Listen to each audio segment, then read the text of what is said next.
Flipping houses can be very lucrative, but there is risk involved. Then again, without risk, there is no reward. Smart and successful flippers do everything they can to minimize the risk while maximizing the reward. Now, I did a comprehensive deep dive into every area of the business flipping real estate, and I came up with 21 of the most critical, crucial mistakes that you need to avoid to minimize the risk and maximize your profit. Get ready to learn real estate mistakes to avoid flipping houses coming up.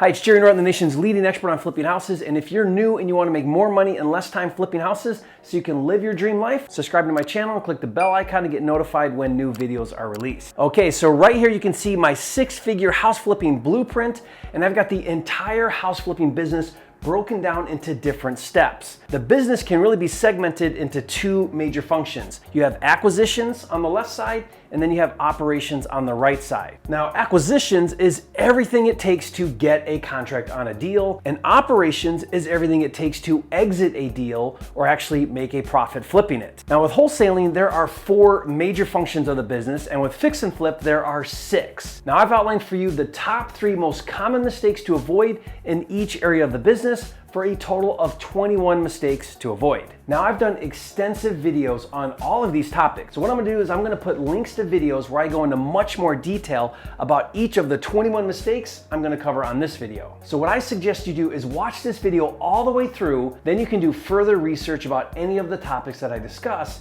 and get more clarification and more training. All right, so let's get started. Whether you wholesale or fix and flip, the first 3 steps of the business are exactly the same of acquisitions: finding, analyzing, and offering. So let's first start with finding. Everything starts with finding. Finding is your lead generation. It's getting motivated seller leads. When it comes to the finding function, or what I like to call department, the first mistake to avoid is not generating enough leads. Think in terms of lead to deal ratio. How many leads do you need for every deal you do? For example, if your lead to deal ratio is 100 to 1, then that means it takes 100 leads to get 1 deal. If you want to do 5 deals a month, then you're going to need 500 leads per month. Make sure you're generating enough leads, which brings us to mistake number 2, which is not pursuing several different lead sources. So when it comes to leads, there are 2 different categories. First, we have on-market leads, which are listed for sale with real estate agents. This would be like REOs, short sales, and other distressed properties where the seller hires a real estate agent to sell their home. And then the other is off-market. Now, off-market simply means there are no real estate agents involved and you're dealing directly with the seller. And there are dozens of different types of motivated seller leads, such as pre-foreclosure, probate, vacant houses,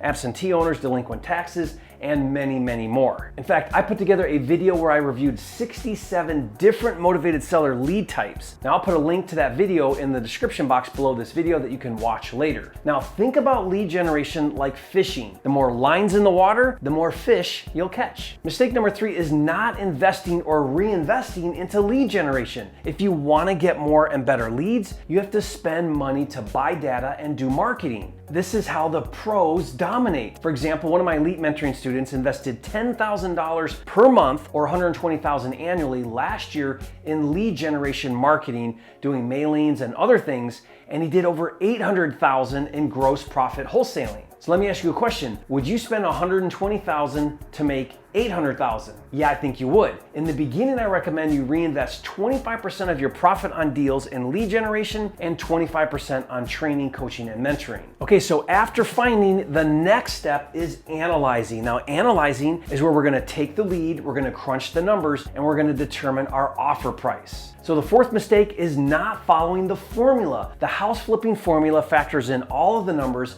including closing costs, carrying costs, repairs, and most importantly, profit. Too often flippers let emotion take over and they go outside the formula and they take on marginal deals and end up not making money and even losing money. Stick to the formula. The 5th mistake is misjudging the after repair value, or ARV, and repair number. Most flippers overinflate the ARV and they underestimate the cost of repairs. Get these 2 numbers wrong and you'll throw off your buy formula and you'll do a bad deal. Take the time to learn how to look up local, recent, and relevant comparables to determine the ARV and learn how to properly estimate the cost of repairs. The better you get at that, the more accurate your numbers will be. Mistake number 6 is spending too much time early on doing deal analysis. I've done several videos on this topic and I spend a lot of time talking about this. Many flippers spend hours and hours and days analyzing a deal just to make an offer and have the seller reject it. Learn how to do a very quick ballpark analysis. Make the offer, and if and only when the seller is motivated, do you move forward and do a more detailed analysis. It's all about the timing. After analyzing, the next step is making the offer. And so mistake number 7 is not making enough offers. Remember the lead to deal ratio? Well, there's also an offer to deal ratio. How many offers do you need to make in order to get an accepted offer? I believe you should make an offer on just about every lead. So if you're not getting enough deals, you're not making enough offers. Want to get more deals? Make more offers. Mistake number 8 is not making lowball offers. Too often flippers find a lead, then they analyze it, they get an offer price, and then they don't make the offer because they assume the seller won't accept it because it's too low. This is a huge mistake. Always, always, always make the offer no matter how far off it is. Most flippers choose not to make the offer for fear of offending the seller. Who cares? It's the right number. Make the offer. You'll be surprised how many more deals you'll end up doing. Mistake number 9 is not following up on offers. When a seller says no to your offer, that just means no right now. Motivation changes weekly and even daily. Always follow up and resubmit your offer weekly. I can't tell you how many deals I've gotten 6 months later or even a year later after my initial offer because I followed up. Now, after offering is when we actually get the contract. Right here, there's a fork in the road. We've got the contract and we can decide now, am I gonna wholesale this deal or am I gonna keep it and fix and flip it? Okay, so let's do wholesaling first. So mistake number 10 flippers make is they think they have to have a buyer or a buyer's list or a big buyer's list before they can make offers and get contracts. This is a very common mistake. In today's market, and generally speaking, it's harder to get a deal than it is to find a buyer. Get a good deal, and finding a buyer for your deal is easy. So don't worry about the buyer, just focus on getting a good deal. Now, I have several techniques for generating a buyer quickly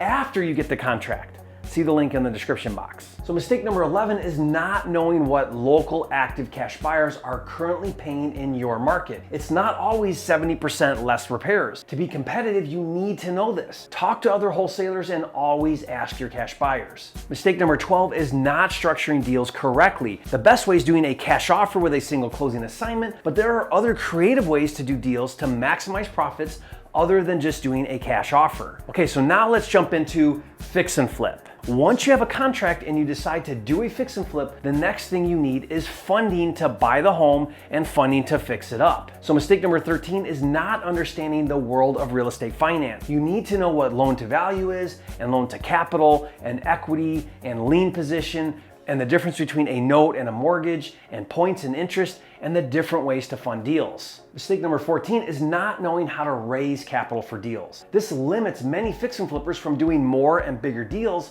because they don't know how to raise more money and cheaper capital for deals. Money always chases the deals, and you need to learn how to find the money, which leads to mistake number 15, which is not using 100% of other people's money. Most flippers don't know how to combine hard money and private money to get 100% of the capital needed for deals. This limits their ability to do more and bigger deals. With fix and flip after funding is managing. So mistake number 16 is spending too much time managing. If you're at the rehab house every day and you're running the Home Depot and you're meeting some contractors to pay them every single day, then you're spending way too much time managing the rehab, which is not a good use of your time and limits your ability to do more deals. Mistake number 17 is blowing the rehab budget and timeline. It's easy to go over budget. Most flippers don't get multiple bids, they overpay for work, they fix too many things, and they don't watch the budget. Every penny you go over is a penny you're not making in profit. And mistake number 18 is mismanaging contractors.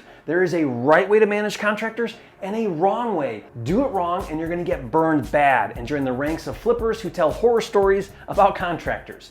Do it right, and you'll have amazing contractors who do quality work on time and on budget. With fix and flip after managing, the next step is marketing and sales. So mistake number 19 is hiring the wrong agent to list and sell your fix and flip and overpaying for the listing. Now I teach how to get top producing agents for a flat fee and then how to get buyer's agents knocking down your door to sell your house. Mistake number 20 is listing your home too high so it doesn't sell or too low so you leave money on the table. There is a proper way to get the maximum price and a way to strategically make price adjustments to get the most for your fix and flip. And finally, mistake number 21 is not getting feedback on showings. The only way to know what the market thinks about your home is to get immediate feedback with every showing. And to help you really succeed at flipping houses, be sure to check out my best-selling book on Amazon, How to Make $1 Million a Year Flipping Houses. It has over 70 5-star reviews, and it's for sale for $6. But guess what? I'll give you a link to get that book for free if you'll do 2 things for me. Leave a positive review on Amazon, and 2, like this video and subscribe to my channel if you haven't yet. To get this ebook for free, just click the link in the description box below. And remember, it's not about the money, it's about having the time and freedom to have, be, do, and give everything you want in life. That's what it's all about, and I'll see you on the next video.